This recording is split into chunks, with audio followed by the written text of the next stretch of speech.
주님의 언덕에 올라오신 우리 성도님들 다시 한번 주님의 이름으로 축복합니다. 여러분 그 주보 한번 보실까요? 오늘 설교 제목이 뭐죠? 결혼식을 앞에 두고. 이 제목과 시기가 이 다음 달에 결혼하는 우리 성도들에게 맞춘 것이 아닌가 생각할 수도 있습니다. 뭐 일부러 그렇게 한 것은 아니에요. 오늘 본문이 사실은 이제 결혼식에 대한 그런 내용이죠. 그러니 다음 달에 결혼을 앞둔 우리 성도들은 복이 있는 거죠. 여러분 다음 달에 누가 결혼하는지 알고 계시죠? 네. 그 전에 미리 또 광고를 하겠습니다. 이제 이 말씀은 사실은 더 나아가서 결혼 생활을 한 지 너무 오래돼서 내가 마지못해 산다거나, 그리고 오늘 본문의 의미처럼 주님과 결혼해서 살아가고 있는 우리 성도들이 이 말씀을 통해서 다시 결혼 생활이 회복되는 시간 되기를 소망합니다. 결혼식 하면 좀 떠오르는 게 있습니다. 전혀 다른 환경에서 자란 사람들이 만나서 결혼하기까지 쉽지 않잖아요. 저희 장모님 결혼하실 때 얘기를 제가 이제 잠깐 들었어요. 이 장모님이 결혼하시기 싫었다는 겁니다. 지금은 이제 고인이 되셨지만 장인 어른의 인상이 너무 무서워서 그랬다는 거예요. 왜 그런가 하면 결혼식 당일날 남편을 처음 봤다는 겁니다. 요즘 생각하면 말도 안 되죠. 근데 예전에는 양가 부모님들만 이렇게 만나서 결혼을 약속하고 그랬잖아요. 그러니까 당연히 이제 결혼식 당일에 아내를 처음 보거나 남편을 처음 보거나 한 일이 우리 장모님만 그런 게 아니에요. 예전에는 많이 그랬어요. 많이 그랬죠. 그래도 그 결혼이 결코 쉽게 이루어진 거는 아니라는 거죠. 그 양가 부모님들 얼마나 팽팽하게 서로 견주었겠어요. 어디 또 뭐 그런 것만 있나요? 내가 좋아하는 여자를 또 다른 남자도 좋아하는 경우도 있잖아요. 그러면은 경쟁하는 거 아니겠습니까? 내가 좋아하는 저 여인과 내가 결혼하기 위해서. 그러니까 다른 사람이 뭐 좋아한다고 해서 제가 물러날 수가 없죠. 저도 좋아하니까. 그래서 이제 그 여성에게 이야기하겠죠. 내가 저 사람보다 더 잘해줄 수 있다. 그리고 나랑 결혼하면 당신은 찬물에 손 안 대게 하겠다 내가. 그렇게 이야기를 하죠. 그러니까 사실은 내가 더 적합한 사람이다. 이제 이렇게 말하잖아요. 물론 지금 이제 청년들의 이야기를 들으면 오글거린다. 이제 뭐 그렇게 생각할 수 있지만 뭐 실제로 상대한테 뭐 말은 그렇게 하지 않아도 행동으로는 그렇게 하지 않나요? 그 밖에도 여러 가지 상황을 겪으면서 지나야 결혼에 이르게 되는 겁니다. 그러니까 결국은 결혼에 이르기까지 쉽지 않다는 거죠. 이제 주보 첫 단락을 보십시오. 하나님이 허락하시면 어렵더라도 그 자리까지 올 수 있다. 본문을 보면 2절인데요. 이스라엘이 거기 산 앞에 장막을 치니라. 이스라엘 백성들이 출애굽할 때 날짜가 1월 15일이었어요. 그래서 이제 애굽에서 이제 출발을 했습니다. 그리고 나서 지금 3개월째 되는 날이라고 하는 거예요. 그러면은 3개월째 되는 날 시내산 광야에 이렇게 이르게 되었는데 대략 따져본다면 한 60일, 어떤 사람은 뭐 한 45일, 어떤 사람은 뭐 한 60일이다 이 정도 얘기하는데 대략 한 60일 정도입니다. 그 60일 정도쯤 만에 하나님이 기다리고 계시는 시내산 앞에, 그 광야 앞에 도착을 한 것이지요. 출애굽에서 시내산까지 오는 것은 60일이지만 처음 모세가 하나님의 소명을 받고 애굽에 들어가서 10가지 재앙을 일으키고 그리고 이 시내산까지 오기에는 대략 한 1년 정도가 걸렸습니다. 그동안 있었던 일들, 우리가 사실은 설교를 우리가 그동안 같이 나누면서 하나하나 이야기를 들었었죠. 잠깐 상기를 해본다면 하나님께서 애굽에게 잡혀 있는 그 이스라엘 백성들의 그 울부짖음을 듣고 이 모세를 부르셔서 애굽으로 보내시죠. 그리고 애굽 사람들에게 10가지 재앙을 내리게 됩니다. 사실은 하나님이 어떤 분인지를 이야기해주고 계시는 거죠. 애굽 왕 바로는 계속 저항을 합니다. 내보내줄 수 없다는 거죠. 귀한 것들이니까, 재산이니까. 그러나 결국 10번째 재앙에서는 할 수 없이 이스라엘 백성들을 내어주게 되었습니다. 하지만 다시 정신을 차리고 나서 애굽 군대를 모아서 먼저 내보냈던 이스라엘 백성들을 뒤쫓아가죠. 그래서 홍해 앞에서 마주치게 되었는데 하나님께서 이 이스라엘 백성은 갈라지는 홍해를 먼저 건너가게 하시고 애굽의 군대는 그 홍해에서 수장을 시키시게 됩니다. 그 사건 이후에 이스라엘 백성이 잠깐 환호를 하지요. 우리 하나님이시다. 하나님은 위대하시다. 이렇게 환호를 하지만 우리가 또 몇 주 전에 나왔던 것처럼 마라에 이르러서는 먹는 물이 써서 하나님을 원망하였고 또 배가 고프다고 원망했을 때 하나님께서 또 만나를 내려주셨습니다. 물이 없을 때 반석에서 물을 내주셨고 또 지지난주에는 르비딤에서 아말렉이 쳐들어와서 전쟁을 했는데 여호수아가 나가서 싸우고 모세는 산에서 기도를 하면서 그 전쟁을 승리로 이끌었지요. 그리고 지난주에는 이제 이드로의 조언을 통해서 비로소 이 이스라엘 백성들이 조직적으로 운영되기 시작을 했던 것입니다. 그리고 오늘 이제 이렇게 시내산 광야 앞에 도착하게 된 것이죠. 하나님과 언약을 맺은 자리, 이게까지 지금 인도되게 된 겁니다. 쉬운 여정이었어요? 아니죠. 쉽지 않은 여정이었습니다. 그러나 하나님께서 허락하셨고 함께 하셨기 때문에 이 자리까지 올 수 있었던 것이죠. 남녀가 만나서 결혼에 이르기까지 결코 쉽지 않은 시간을 보내지만 하나님이 허락하신다면 그 자리에까지 이르는 겁니다. 자, 이제 이 부분을 우리의 신앙적인 부분과 이제 연결해서 생각을 해 보십시오.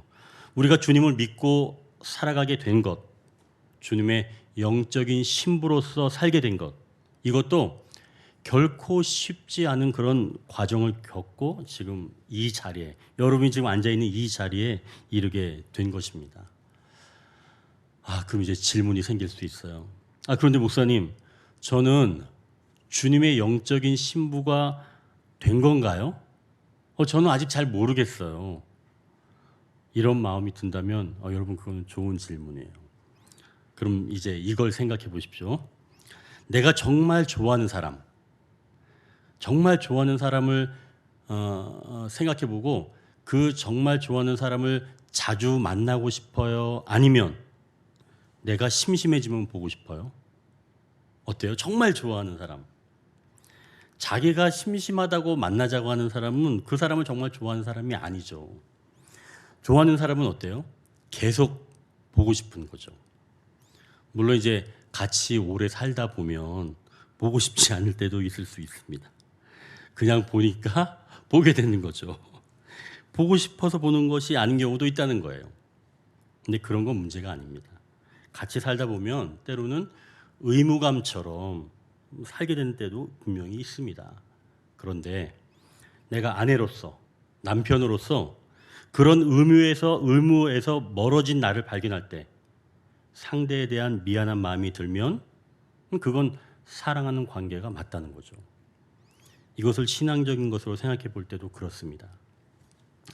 마음으로는 주일에 교회에 가야지 하는데 몸은 따라주지 않아서 교회에 나오지 못하는 그 자신을 볼 때 마음이 만약에 무거워진다면 그런 분은 주님의 신부가 된 상태입니다.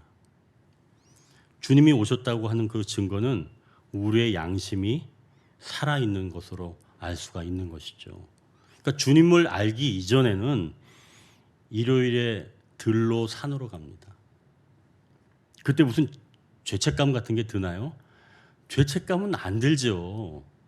그런 거 없습니다. 오히려 다음 주에는 어디로 놀러 갈까? 다음 주가 기다려지죠. 그러니까 전혀 뭐 거리낌이 없습니다. 하지만 주님을 만나게 되면 주일이 막 기다려지지는 않을 수 있어요.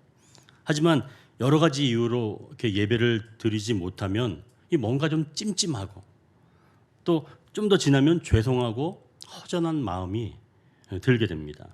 바로 이러한 것이 주님의 신부라고 하는 그런 아름다운 표지이지요. 그것을 인식할 때 우리가 사실은 일어서면 됩니다. 여기 계신 분들도 바로 그런 마음을 가지고 주님의 은혜로 이곳에 오셨고 또한 영상으로 지금 함께 예배하게 된 것이죠. 하나님은 이러한 것을 아시고 결혼식을 앞에 두고 우리 성도들에게 원하시는 것이 있다 하는 것을 지금 말씀하고 계십니다. 자, 이제 두 번째 단락을 보십시오. 하나님께서 어떤 것을 원하시는지 두 번째 단락, 배우자에게, 타인에게, 자신에게 원하는 것이 있다. 자, 거기 그 5절 6절에 보면 소유가 되겠고 제사장 나라가 되며 거룩한 백성이 되리라.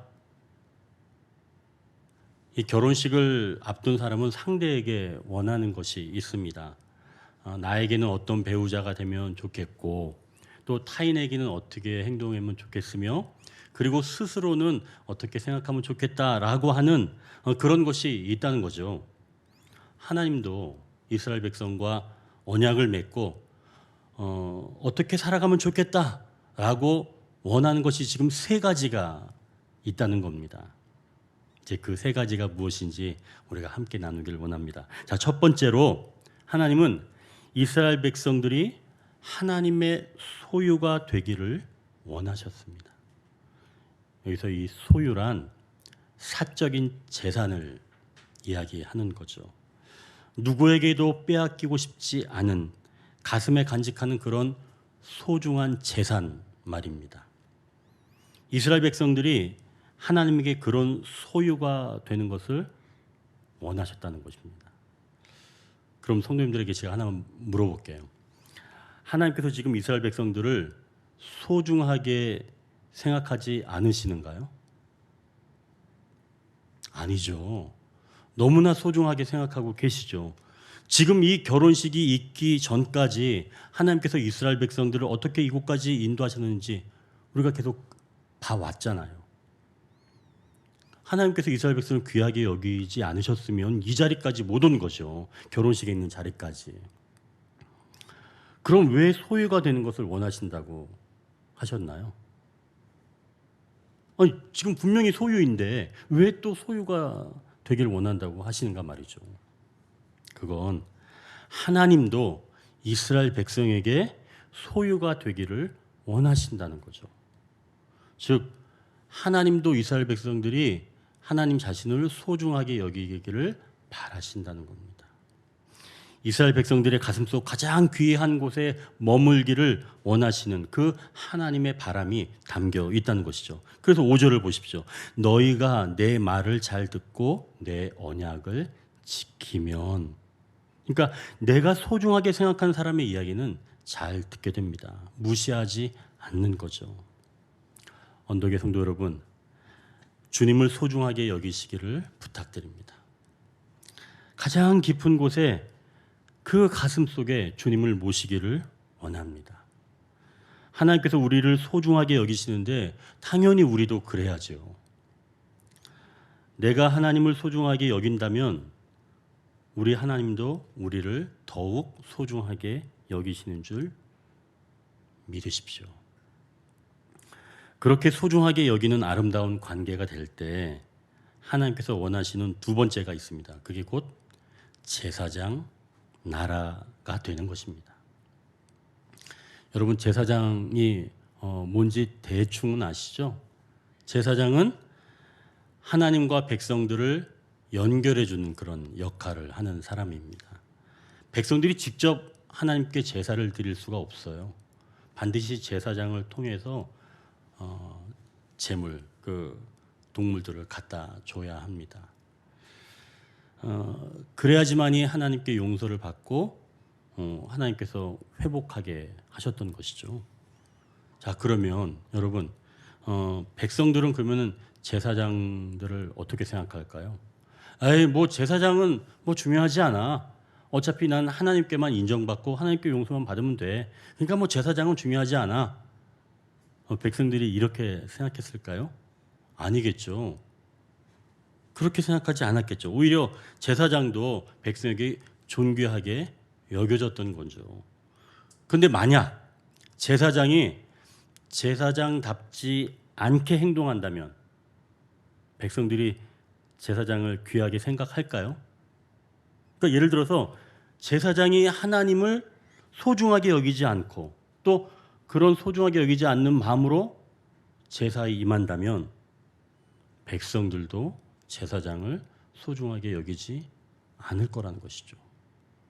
결국 하나님을 소중하게 여기는 제사장이 백성들에게도 소중하게 여겨진다는 것이죠. 여러분 생각해 보십시오. 어떤 남편이 아내를 소중하게 여깁니다. 또 아내도 그 남편을 소중하게 여깁니다. 그럼 다른 남자들이 이 아내에게 함부로 할 수 있나요?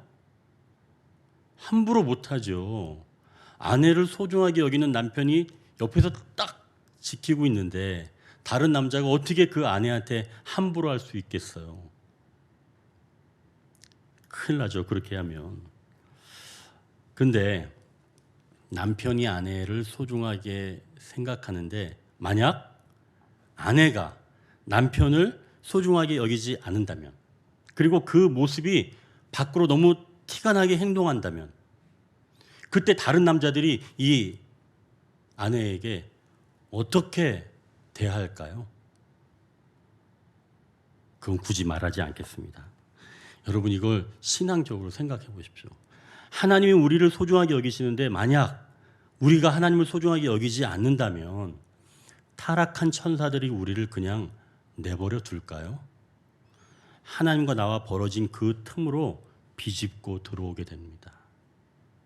나중에는 아예 하나님과 관계가 멀어지도록 그렇게 만들어버리는 거죠. 그리고 그 나중에 속에서 이런 이야기를 들려줍니다. 그럼 그렇지. 네가 하나님의 사랑을 받을 수 있을 것 같아? 이런 소리 말이죠. 이게 사실은 타락한 천사가 내는 소리입니다. 자, 이제 결혼식을 앞두고 하나님께서 바라시는 것 마지막으로 세 번째가 있습니다. 거룩한 백성이 되기를 원하십니다. 이 조금 전에 말씀드린 것처럼 하나님께서 우리를 소중하게 여기시는데도 우리가 하나님을 소중하게 여기지 않게 되면 그때부터는 타인도 우리를 소중하게 여기지 않게 되고 또 타락한 천사들도 그 틈을 타서 우리의 마음에 들어온다고 지금 나누었습니다. 그럼 이때부터 나 자신은 나를 어떻게 생각할까요? 나는 그래도 사랑스러운 사람이야. 여러분 이렇게 생각할 것 같아요? 그렇지 않아요. 처음 말씀드린 것처럼 주님의 신부가 된 사람은 양심이 살아나기 때문에 하나님을 소중하게 여기지 못하는 그런 자신을 알게 되면 스스로에 대한 평가도 굉장히 냉정해집니다. 그리고 그때부터는 내 존재에 대한 그런 모든 문제 같은 것들이 엉키게 되는 거예요. 그러니까 스스로 거룩한 백성이 되지 않았다는 생각에 내 인생의 문제도 완전히 엉켜간다는 것을 알 수 있다는 것이죠. 결국 상대를 소중하게 생각하고 소중하게 여김을 받는 것이 상대와 타인과 나 자신에게 가장 중요한 문제이기에 하나님께서 하나님을 소중하게 여기라는 말씀으로 우리를 일깨우시는 것이죠. 여러분 다시 한번 말씀드리지만 하나님을 소중하게 여기십시오. 그래야 하나님께 또 타인에게 그리고 스스로에게도 존중을 받게 되는 줄 믿습니다. 사실 이 말을 우리 부부 관계로 적용해서 해석한다면 결혼식을 앞둔 그런 부부들에게는 이런 말이 좀 잘 안 어울릴 수 있어요. 대부분 사실은 결혼식을 앞둔 그런 부부들은 무엇이든지 상대를 위해 살겠다고 결심한 때잖아요. 뭐 그러니 사실은 이렇게 얘기해도 아니 저는 결심하고 있어요.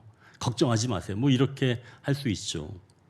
오늘 본문은 아니지만 8절에서 보면 이스라엘 백성도 이런 맹세를 합니다. 한번 보십시오. 본문 아니지만 그 8절 백성이 일제히 응답하여 이르되 여호와께서 명령하신 대로 우리가 다 행하리이다 라고 고백합니다. 지금 이스라엘 백성들도 신의 광야 앞에서 하나님을 소중하게 여기겠다고 지금 맹세하고 있는 거예요. 자, 그럼 이제 부부 사이 또는 하나님과 나 사이에 어느 때가 위험할까요? 어느 때가 위험할까요? 알 수 없습니다. 부부가 30년 살았다고 해서 여러분 문제가 없을까요? 그렇지 않습니다.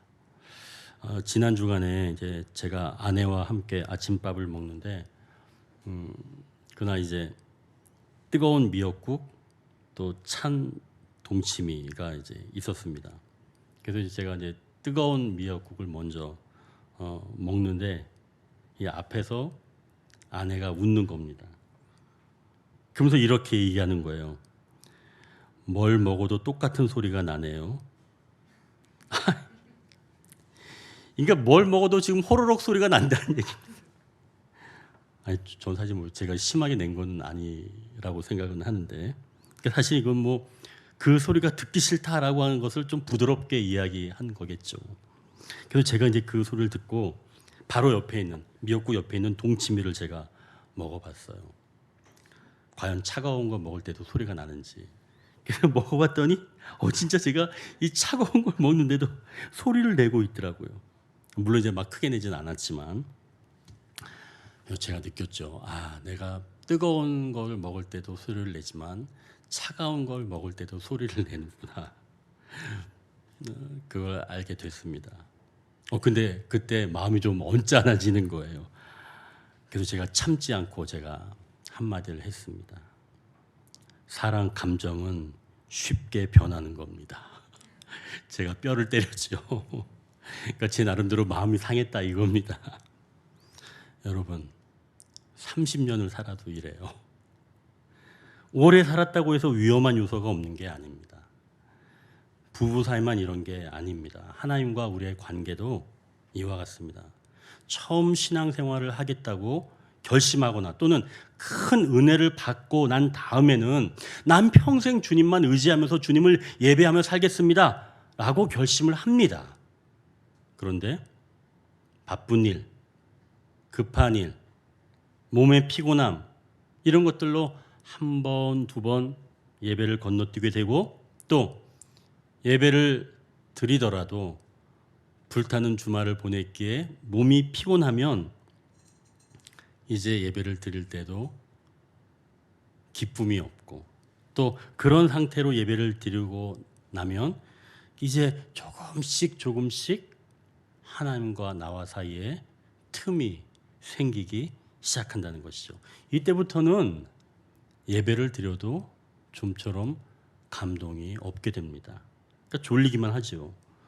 이런 시간이 조금 지나다 보면 처음에는 자신의 문제인 줄 알았는데 그 이후부터는 교회가 감동을 주지 못하고 제도적인 여러 가지 문제점들이 있는지 살펴보게 됩니다. 그리고 좀 더 나아가서는 더 나아 보이는 교회를 찾아서 떠날 채비를 하게 되는 것이죠. 여러분 이 과정을 좀 잘 정리해 보면 이런 겁니다. 내가 하나님을 소중하게 생각하지 않게 되면서 틈이 생기면 이때부터 하나님과 분리가 일어나기 시작합니다. 그리고 그것을 좀 지나면 이제 처음에는 죄책감이 몰려오지요. 그러나 이것을 계속 방치하게 되면 그때부터는 타락한 천사들이 그 틈을 비집고 들어와서 그때부터는 내 문제가 아니라 이제는 다른 문제 때문에 내가 교회에 집중하지 못하는 것이라고 생각을 하면서 외부에서 문제를 찾게 되는 것이라는 겁니다. 안타깝지만 제가 예전에 섬길 때도 이런 문제로 교회를 떠난 사람이 한두 명이 아니었습니다. 자, 그럼 이제 갈등이 일어날 때, 즉 하나님을 소중하게 여기는 마음을 잃어버렸을 때, 그리고 부부 사이에 갈등이 일어났을 때 다시 회복하며 일어날 어떤 방법 같은 건 없을까요? 이제 세 번째 단락을 보십시오. 기억해야 할 날들이 있다. 너희가 보았느니라. 자, 하나님은 이 구절에서 이스라엘 백성들이 무엇을 보았다고 말씀하시는가요? 4절을 한번 보십시오. 4절 전체에 내가 애굽 사람에게 어떻게 행하였음과 내가 어떻게 독수리 날개로 너희를 업어 내게로 인도하였음을 너희가 보았느니라. 아, 지금 4절에서 보니까 이스라엘 백성들이 지금 두 가지를 봤다고 말씀하고 계십니다. 첫 번째 본 건 하나님께서 애굽 사람에게 어떻게 하셨는지, 그리고 두 번째는 어떻게 이스라엘 백성들을 인도해 내셨는지, 그 두 가지이죠. 이스라엘 백성을 노예로 부렸던 애굽을 심판하신 일과 또 하나님이 인도하신데도 원망하며 불평하였던 이스라엘 백성들을 결혼식의 자리까지 인도하신 그 하나님의 은혜, 이스라엘 백성들이 본 것은 이렇게 두 가지라는 겁니다. 그러니까 줄여서 본다면 애굽에 대한 심판, 그리고 이스라엘 백성에 대한 하나님의 은혜, 이렇게 두 가지를 너희가 봤다. 아니, 하나님께서 이렇게 이야기를 하고 계시는 거죠. 자, 그러나 우리가 이 두 가지 심판과 그 은혜가 있기 위해 선행되었던 가장 중요한 한 가지를 우리가 기억하기를 원합니다. 여러분, 그게 어떤 걸까요? 모세가 애굽 왕 바로에게 이스라엘 백성들을 놓아달라고 할 때 이 애굽 왕 바로는 내어놓지 않았죠. 그러나 마지막 10번째 재앙, 즉 모든 장자를 죽이는 그 10번째 재앙, 유월절 사건을 통해서 비로소 애굽 왕 바로가 이스라엘 백성들을 내놓게 된 겁니다. 그 유월절 사건은 어린 양을 잡아서, 이제 우리가 다 알고 있죠. 어린 양을 잡아서 그 집 문틀에 그 피를, 어린 양의 그 피를 발라놓으면 그 안에 있는 사람은 죽음에 이르지 않게 되는 바로 그 사건 말이죠. 이건 뭘 얘기하냐면 희생을 이야기합니다. 피의 희생. 이 피의 희생이 있었기 때문에 집 안에 있던 사람들은 죽음을 면할 수 있었습니다. 그 안에 있는 사람이 잘나서이거나 또는 어떤 공로 때문에 뛰어난 일을 해서가 아니라 다른 이유가 없이 피가 뿌려져 있다는 그 이유 하나만으로 죽음을 면할 수가 있었다는 것이죠. 이건 곧 예수님의 죽음을 예표합니다. 그러니까 예수 그리스도의 피가 하나님을 만족하게 하신다는 겁니다. 우리가 다시 마음을 붙잡고 몸을 일으켜서 이제 교회에 나가서 내가 신앙을 회복하리라 라고 하는 방법이 아니라 출애굽기 12장 13절 말씀처럼 내가 피를 볼 때 너희를 넘어가리니 재앙이 너희에게 내려 멸하지 아니하리라. 즉 예수 그리스도의 피가 우리를 죄의 자리에서 건져준친다는 바로 그러한 말씀이지요. 우리가 하나님을 소중히 여기지 않고 소홀히 대해서 하나님과 분리가 되어갈 때 우리 힘으로 노력하는 것이 아닌 주님의 보혈을 의지해서 내가 할 수 없음을 고백할 때 하나님께서 만족해 하시는 줄 믿으시기 바랍니다. 다시 일어서는 힘은 그때 주시는 거예요. 그래서 여러분 오해하시면 안 됩니다. 내가 하나님과 멀어졌다고 생각이 들 때 그래 내가 다시 이제 교회 열심히 나가야지, 내가 신앙생활해야지, 내가 뭘 해야지, 이게 아니라는 거예요. 예수님께서 이루신 그 사건을 다시 떠올리면서 그 피로 인해서 내가 다시 회복될 수 있다는 믿음을 가지고 하나님께 기도하는 겁니다. 이렇게 기도할 수 있겠죠. 주님, 제가 주님으로부터 너무나 멀리 떨어지게 되었습니다. 저의 죄를 용서해 주옵소서. 이제 다시 주님의 보혈을 의지합니다. 저에게 새 마음을 주셔서 주님을 소중하게 여기는 자가 되게 하옵소서. 이렇게 기도하면 그때부터 내 양심이 깨끗해지고 죄책감이 사라지면서 다시 주님을 사랑하는 자로, 소중하게 여기는 자로 변화되는 줄 믿습니다. 여러분 이거 꼭 기억하십시오. 내가 다시 회복하겠다? 그렇게 해서 회복될 문제가 아닙니다. 만약에 그렇게 해서 회복되면 그게 더 문제예요. 내가 할 수 있다고 생각하니까. 그죠? 그럼 다른 사람이 회복되지 않는 거 보면 너 똑바로 살아야 돼. 그렇게 정죄할 수 있거든요. 회복은 그렇게 일어나는 게 아니라 완전히 주님이 이루신 그 보혈의 공로를 통해서 회복되는 것이죠. 결국 내 죄를 인정하고 예수님의 보혈을 의지하며 나아갈 때 하나님과 관계가 회복된다는 말씀이면서 자신이 여전히 사랑받는 존재인 줄 알게 되며 또 이때부터 타락한 천사는 공격하지 못한다는 겁니다. 왜요? 그 보혈로 우리의 틈이 완전히 채워졌으니까요. 타락한 천사가 공격할 데가 없습니다. 그래서 로마서 8장 31절에 이렇게 기록되어 있습니다. 만일 하나님이 우리를 위하시면 누가 우리를 대적하리요? 세 가지 모든 것이 회복된 겁니다. 보혈을 의지할 때, 하나님에 대하여, 타인 또는 타락한 천사에 대하여, 그리고 스스로에 대하여 말이죠. 아니 목사님, 지금까지 지금 이야기해 준 거는 내가 신앙생활을 할 때 슬럼프를 벗어날 수 있는, 그러니까 슬럼프를 맞이했을 때 벗어날 수 있는 그런 방법을 이야기해 준 거잖아요. 근데 진짜 명의는 사람을 잘 고쳐주는 게 아니라 병에 걸리지 않도록 해주는 거 아닌가요? 이런 질문할 수 있겠죠. 지금 사실은 이까지 이야기한 건 병이 걸렸을 때 어떻게 회복되는지에 대한 방법을 이야기했으니까요. 여러분 어때요? 병이 걸리지 않는 방법, 슬럼프가 생기지 않는 방법, 하나님을 소중하게 여기는 그런 방법들 궁금하지 않으세요? 여러분 그 이정재라고 하는 그런 배우 아시나요? 이정재 굉장히 유명하죠. 오징어 게임에 나온 그런 배우잖아요. 이제 그분이 이제 이 오징어 게임 때문에 세계적인 배우가 되었는데 저는 이 이정재라고 하는 이 배우를 예전에 그 모래시계에서 저는 처음 봤습니다. 그 보니까 제가 보니까 1995년에 이 사람이 한 지금이 50세니까 한 25살 때 정도 찍은 그런 작품이라고 하는데요. 그러니까 굉장히 오랜 시간 동안 배우 생활을 한 거죠. 이정재 씨가. 근데 이제 이 이정재 씨가 얼마 전에 뭐 이렇게 감독으로도 데뷔를 했다고 합니다.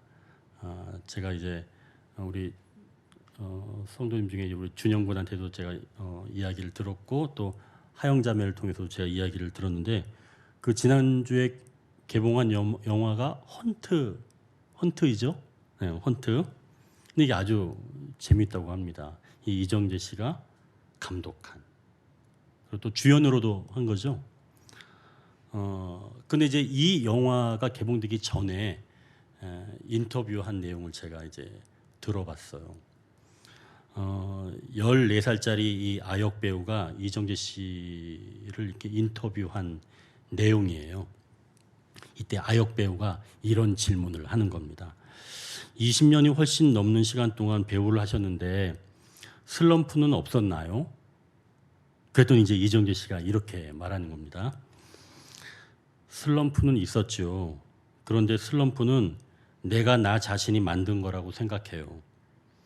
내가 하고 있는 일에서 고마움을 조금 못 느꼈을 때 그때 슬럼프가 오게 된 것 같아요. 지나고 나서 생각하니까. 감사하다는 생각을 끊임없이 해야 한다는 건 되게 중요한 것 같아요. 내 동료와 같이 일하면서의 고마움과 감사함, 팬들과의 감사함이 없어지면 그때 슬럼프가 오는 것 같아요. 이정재 씨가 제가 좀 살펴봤어요. 기독교 신자라고는 하더라고요. 근데 이분이 뭐 어떤 신앙생활을 하는지 저는 잘 모릅니다. 하지만 매 순간 감사를 잊지 않으려는 이 이정재 씨의 말에는 분명 신앙의 모습이 담겨 있는 뭐 그런 모습입니다. 오늘까지 내 옆에 있어준 사람들, 그리고 나에게 주어진 것들, 이런 모든 것들이 정말 감사한 일들이죠. 제가 이제 아내와 식사를 마치고 나서 아내의 그 한마디에 마음이 상해서 이 쪼잔한 제가 이제 방에 들어가서 생각을 했습니다. 내가 정말 소중하게 생각한 사람인데 그로 인해 마음이 불편해지니까 이 타락한 천사가 내 마음을 공격하는구나. 제가 이제 알아차렸죠. 그래서 제가 이제 잠깐 기도를 했습니다. 이러한 일로 마음을 빼앗기지 않게 하옵소서. 이렇게 기도를 딱 하고 이제 국물을 먹을 때 사랑하는 마음으로 소리를 안 내보기로 제가 했습니다. 근데 이제 정말 힘들 때는 제가 결심했어요. 그럼 밖에 나가서 혼자 먹고 들어가자. 여러분 혹시 식당에 갔는데 남자 혼자서 호로록 소리를 내면서 밥을 먹고 있다면 이해하십시오. 그 사람도 다 이유가 있는 겁니다. 제 말씀을 정리합니다.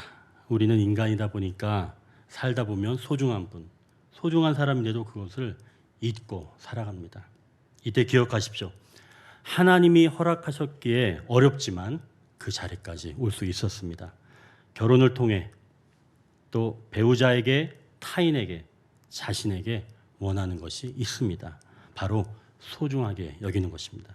하나님을 소중하게 여길 때 타락한 천사도 침범하지 못하며 스스로에게도 소중하게 여김을 받을 수 있습니다. 만약 소중하게 여겨야 할 분을 소중하게 여기지 않는다면 그때부터는 하나님과 타인 그리고 자신에게도 실망하게 됩니다. 이것을 벗어날 유일한 길은 우리를 위해서 희생하신 예수 그리스도의 보혈, 그것을 의지하는 것뿐입니다. 신앙생활과 결혼생활, 사회생활에서도 슬럼프가 없이 살아갈 수 있는 길은 소중하게 여기면서 감사하는 자세입니다. 기도하겠습니다.